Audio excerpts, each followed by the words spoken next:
প্ৰথমে চৰকাৰী বিদ্যালয় বন্ধ, তাৰ পাছত এতিয়া কাৰিকৰী প্ৰতিষ্ঠান বন্ধ।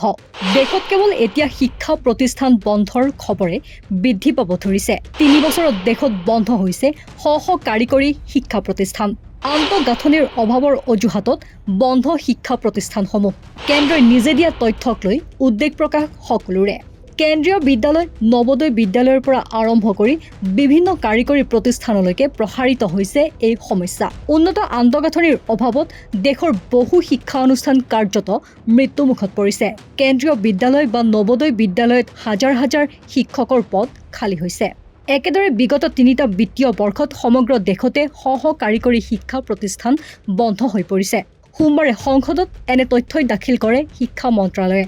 আৰু সেই পৰিসংখ্যাই দেশৰ শিক্ষা ব্যৱস্থাৰ দুৰ্বল অৱস্থাৰ কথাকেই উদঙাই দিয়ে। সমগ্ৰ দেশৰ বিভিন্ন কাৰিকৰী প্ৰতিষ্ঠান বন্ধ কৰাৰ সন্দৰ্ভত সোমবাৰে লোকসভাত কংগ্ৰেছৰ সাংসদ ৰাহুল কাছৱানে লিখিত প্ৰশ্ন উত্থাপন কৰিছিল। শিক্ষা বিভাগৰ ৰাজ্যমন্ত্ৰী সুকান্ত মজুমদাৰে লিখিত উত্তৰত দাখিল কৰা খতিয়ান সঁচাকৈয়ে যথেষ্ট উদ্বেগজনক। সেই খতিয়ানত সুকান্ত মজুমদাৰে 2024-2025 বিত্তীয় বৰ্ষৰ পৰা 2026-2027 চনলৈকে বন্ধ হৈ থকা কাৰিকৰী প্ৰতিষ্ঠানসমূহৰ হিচাপ দিছে। দেখা গৈছে যে উক্ত ৩টা বিত্তীয় বৰ্ষত সমগ্ৰ দেশতে ৩৪২টা কাৰিকৰী শিক্ষা প্ৰতিষ্ঠান বন্ধ হৈ পৰিছে। উল্লেখযোগ্য যে এই সংখ্যা ক্ৰমান্বয়ে বৃদ্ধি পাই আহিছে।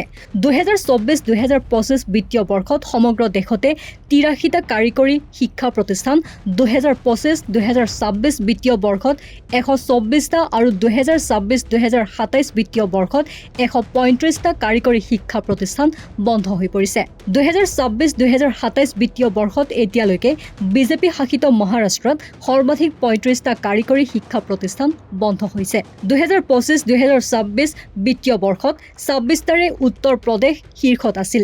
2024-2025 বিত্তীয় বৰ্ষত মধ্যপ্ৰদেশে 22টাৰে দেশৰ ভিতৰত প্ৰথম স্থান লাভ কৰিছিল। News desk report, north east নাও।